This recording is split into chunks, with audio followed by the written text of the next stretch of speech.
കേട്ടറിവ് സത്യമാണെങ്കിൽ നവാസ് ഈ ഒരു സൂപ്പർ കപ്പ് കൂടി മാത്രമേ കേരള ബ്ലാസ്റ്റേഴ്സിൽ കളിക്കാനുണ്ടായിരിക്കത്തുള്ളൂ. അടുത്ത സീസണിൽ കേരള ബ്ലാസ്റ്റേഴ്സിന്റെ പദ്ധതികളിൽ നവാസ് അദോയ്ക്ക് സ്ഥാനം ഉണ്ടായിരിക്കാനുള്ള സാധ്യതയില്ല.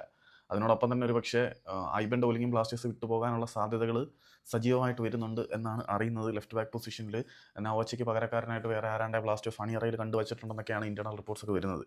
അപ്പോൾ എന്തായാലും ഇപ്പം പുറത്തേക്ക് പ്രചരിക്കുന്ന റൂമർ അനുസരിച്ച് നവാസ് അദോയി കേരള ബ്ലാസ്റ്റേഴ്സിനോടൊപ്പം ഇനി തുടരാൻ സാധ്യതയില്ല എന്ന് തന്നെ വേണം മനസ്സിലാക്കാൻ. സൂപ്പർ കപ്പിൽ പുള്ളി കളിക്കുമായിരിക്കും, ഒരു പക്ഷേ നല്ല പെർഫോമൻസ് ആണെങ്കിൽ ആൾ ഇവിടെ തുടരാനായിരിക്കും സാധ്യത.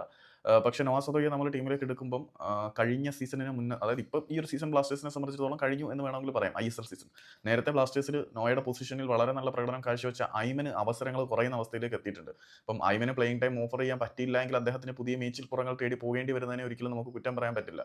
അപ്പം ഫ്യൂച്ചർ വേണോ നോ വേണോ എന്നുള്ള ചോദ്യം വരുമ്പോൾ സ്വാഭാവികമായിട്ടും ഒരു ലോങ് ടേം വിഷനുള്ള ആളുകൾ ഐമന് തന്നെ ആയിരിക്കും പ്രാധാന്യം കൊടുക്കുന്നത്. ഇവിടെയും അങ്ങനെ തന്നെ ആയിരിക്കും കാര്യങ്ങൾ പോകുന്നത്. നോവ മേ ബി കേരള ബ്ലാസ്റ്റേഴ്സിന്റെ പദ്ധതികളിൽ ഈ ഒരു സൂപ്പർ കപ്പോട് കൂടി അവസാനിച്ചേക്കും.